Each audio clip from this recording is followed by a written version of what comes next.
fight commentary breakdowns. And we will watch brief clips of this Cambodian martial art. It's almost like if you combine Muay Thai and Capoeira. There's like dancing, but also really lethal strikes, elbows, knees, etc. It's almost like the Cambodian version of like Capoeira, Yeah. of Brazilian Capoeira. Look at them sort of doing little dances, doing some poses. Yeah. And look at that. Boom, boom, look at that kick. And grab the leg. Strong resemblance to like Muay Baran or Muay Thai in the sense of the strikes, the kicks. The way that they're flying knee, that was intense. Okay, so the way that they're raising their knees and touching their elbows is actually a practical way of defending a body kick. What you want to do is you want to bring your knee to your elbow, and in that way, if they kick low, it glances downward, and if they kick high to your head, you've created a slant with your hand on the top of your head. Well, right there, you just took a shin to the head. But Whoa! oh, they're going Looks for like they're ground fighting and grappling. Wow! He's going for a foot lock here. Looks like he was attempting a heel hook. Okay. Anyway, long story short, you want to create glancing blows, meaning if I put the hand on top of my head and they kick a headshot, like a head kick, it travels up my forearm and over the top of my head and doesn't hit my head blunt force-wise. Makes sense. So, man, these guys are, when they stop dancing and they actually fight, they're no joke. Yep. And it's on the ground and continues on the ground. Ooh, he reversed them out. Yeah. Oh, they reversed them out again. Wow.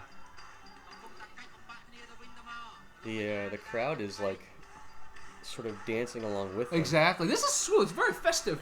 Yeah, I think it's kind of like they're creating like diversions and distractions, and then they strike.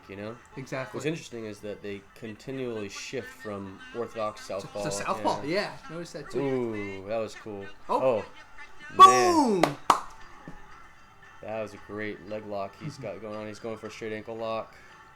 I think we got tapped. I wish they would see more of that in the UFC. Like, when somebody kicks, there's so many opportunities to wrap the leg up and go for either a heel hook or a straight ankle. And you just don't ever see it. Like, you see people absorbing, like, body shots in the UFC and just, like body shots via kick. Yeah, via kick. And they just sort of, like, they never think to grab the ankle and then go for a straight ankle lock. Exactly. Exactly. I think it's because people just haven't. It's just a completely underutilized portion of fighting in the UFC. I think it's people don't understand, like the audience members in America, they don't understand leg locks yet. In Pride in Japan, when people were doing jiu-jitsu, like the audience was really into it. Yeah. It's totally different. They were completely quiet too. Yeah. They didn't boo when they was on the ground or anything like that. It's like a respect cultural thing, Exactly. So one thing Rob mentioned that I want to just bring up here is the elbow to the knee thing. Yeah, so whenever I'm shadow boxing for Muay Thai, what I'll typically do is I'll do a couple of strikes, and then I'll always follow it up with, basically, I'm bringing my elbow to my knee. I'm not bringing my head down. My pants are a little bit tight here. But I bring my knee up high, and what that does is it creates sort of like a triangle so that my hand is placed on the top of my head. What I don't want is this. A lot of people do this, but what happens is when they absorb a kick, getting hit like this and rocked is almost as jarring as just getting kicked in the head itself. What you want to do is you want to create a slant. And so what that does is if the kick comes in, it glances off the top and goes over the top of your head.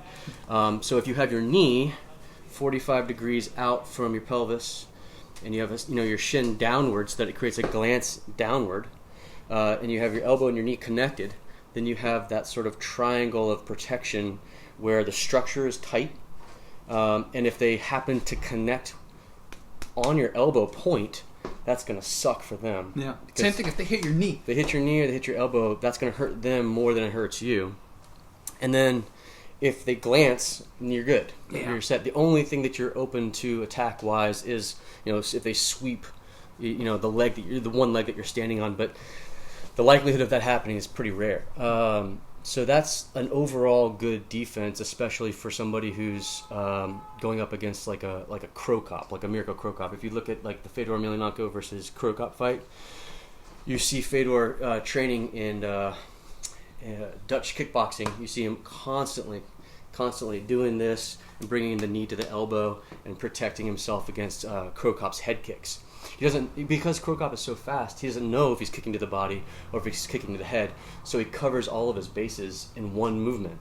And then once, it's actually quite a good tactic is to, once you go from this block position, I'm just covering my face here. Mm-hmm. So you go like this, cover, and then as soon as you land, you deliver a kick of your own. So you go block, and then boom, right into a separate kick. And one funny thing I wanted to bring up to Rob is I remember one time I took a class, and the instructor just made me and a guy both hold each other's legs. So he's holding my leg, and I'm holding his leg. So if you can give me your leg.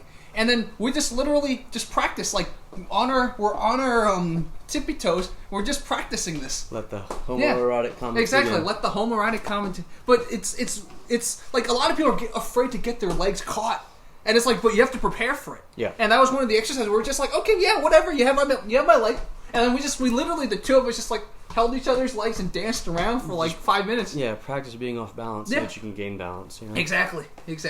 And maybe we'll do a video in the future of what happens if you do get your leg caught. What can you do? But that would be another video. Cool. Thank you guys so much. Fight Commentary Breakdowns out. Hey.